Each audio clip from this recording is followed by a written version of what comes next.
Okay, so next step is going to be getting fuel into the engine. And so, like I said, that is going to be with this pump plate and pump mounted on here, and that's going to need pressure from the crankcase in order to operate the diaphragm that does the actual fuel pumping.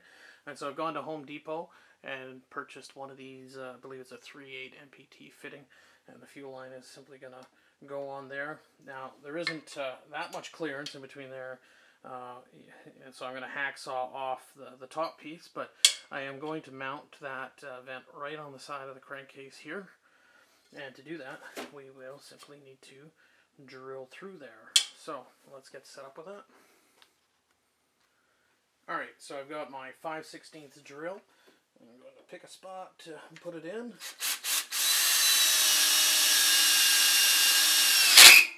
Now you might be wondering, oh god, you're getting all these metal chips and stuff in the motor. And to be right, that would be a very bad thing to have those metal chips circulating in there. But what I discovered in trying to remove this governor arm is that there's a clip on here, and that arm that goes against the governor part inside there, the spinning governor wheel. Once we remove this clip and pull that off, this thing is free to move in and out. And so my fear is that is at some point going to hit something in the engine, and probably not a good thing. So we're going to have to open it up anyway, and we're going to do the proper governor removal, which means pushing the pin and the governor pieces into the engine from the flywheel side, and then pulling the excess parts out. So I'm just going to go ahead with this, and we'll clean out those metal bits after.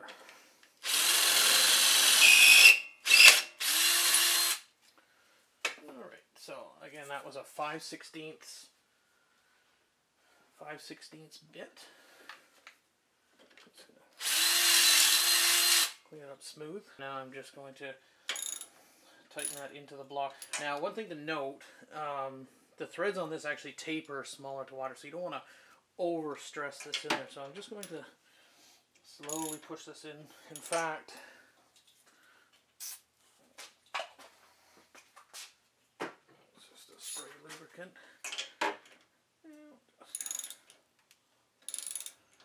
Just going slowly, don't want to heat anything up. Alright, so I've got the fitting installed. Now off camera, some things I didn't record. After I got this fully inserted, I took it back out. I used just a small grinding blade on my drill to take about half of the end of that nipple off of there. So we've got about half an inch sticking out. That's all we're going to need for the fuel line. I also cleaned the threads up. Brass is pretty soft, so it can get a little bit messed up in threading it in there. Cleaned it off, and I wrapped it with some plumber's Teflon tape. So whatever you use to seal it, just remember that this is going to get hot. So the Teflon tape should be impervious to hot conditions, so it's a good choice, I think. Next step is going to be to install the plate that I had showed earlier. You saw it with the pump on it. Now this was mounted like so, and had the pulse tube going from the crankcase into it. Because of the position of this, and we don't want to kink the hose lines going to it, what I've actually done is drilled in an additional hole, and we're going to actually mount this like this. So our in is conveniently going from here towards the fuel tank, and the out towards the carburetor. And then this pulse line will just come off and go into that hole, into our pulse line here. Alright, so, as I said, we'll install the pump.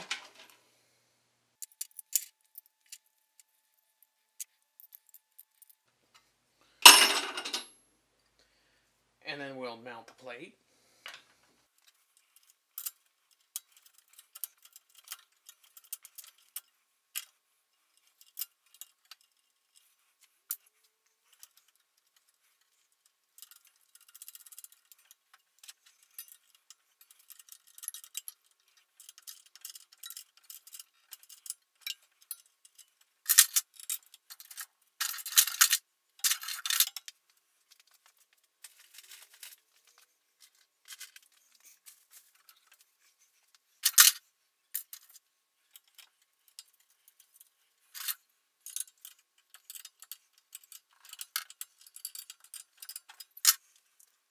Alright, So the next step is going to be to put the fuel lines in, and as well as that pulse line from the crankcase.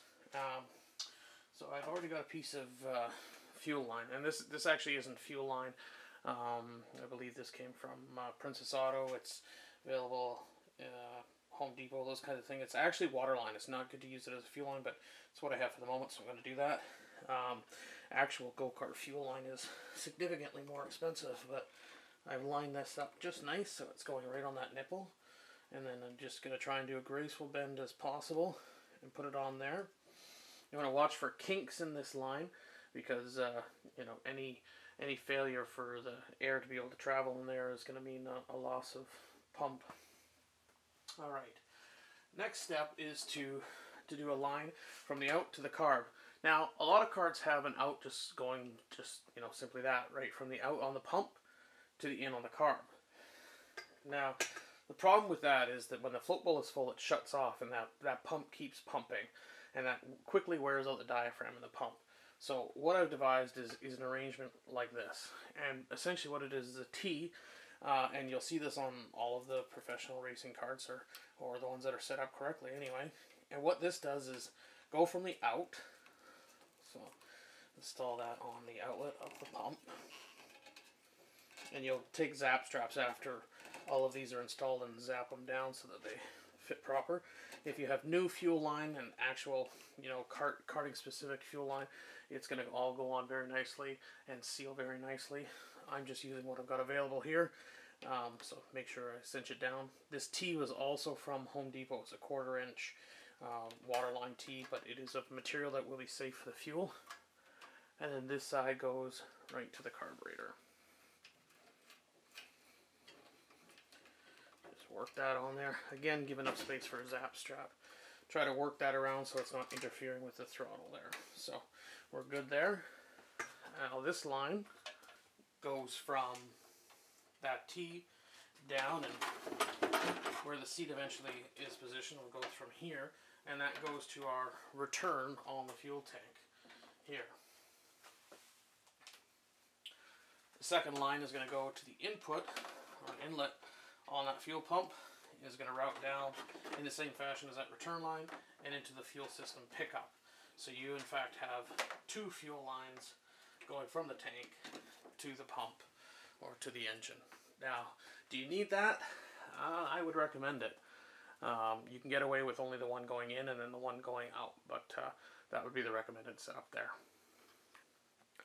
So that does it for this episode. We have the fuel tank off. We've got our throttle plate mounted, and we have our fuel lines installed. So we're getting pretty close to getting done here. Some of the other things we're going to need to do is hook up that throttle cable to the pedals. We're going to have to actually remove this tank and clean it out because it's in terrible condition internally.